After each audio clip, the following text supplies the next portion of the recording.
આ ભાજપને રૂક જાઓ કહેવાનો અધિકાર માત્ર લોકો પાસે છે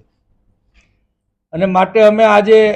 કલેક્ટરને કાલે અમે અરજી દેવાના છીએ અને માગણી કરીએ છીએ કે રાજકોટના લોકમેળામાં લોક જાગૃતિ માટે અમને ન્યા સ્ટોલ ફાળવે। અમારી વાત એ છે કે જો સરકાર એની વાહવાહ કરવા માટેના સ્ટોલ મેળામાં નાખી શકતી હોય તો સરકારની જે નબળી વાત છે એ પણ લોકો સુધી પહોંચવાનો મોકો અમને પણ મળવો જોઈએ। આવતા દિવસોમાં જ્યાં જ્યાં સરકારી જાહેરાતો અને અમને ખ્યાલ છે કે આ અગ્નિકાંડ ભૂલાવવા માટે નવી નવી વાતો મેળામાં એ લોકો મૂકશે, ત્યારે લોકોને પણ યાદ રહેવું જોઈએ, લોકોએ પણ જાગૃત રહેવું જોઈએ। ને લોકોને મારી વિનંતી છે કે તમે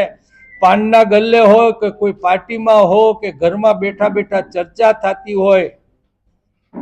એનો અવાજ સરકાર સુધી પહોંચતો હોય છે, ત્યારે આ અગત્યનું એટલા માટે છે જેટલા જીવ ગયા એને તો આપણે પાછા નથી લઈ આવી શકવાના, પણ કોઈક દિવસ કોઈ પણ વ્યક્તિના આત્મજનનું આવી રીતના ગુજરાતમાં ભ્રષ્ટાચાર માટે બેદરકારી રાખી લોકોની જાનની પરવા કર્યા વગર જે પ્રકારે બધા કાંડ થાય છે એ કાંડ ન થાય એના માટે પણ લોકોની જાગૃતિ જરૂરી છે। ઘરમાં બેઠા બેઠા લોકોએ ચર્ચા કરી કે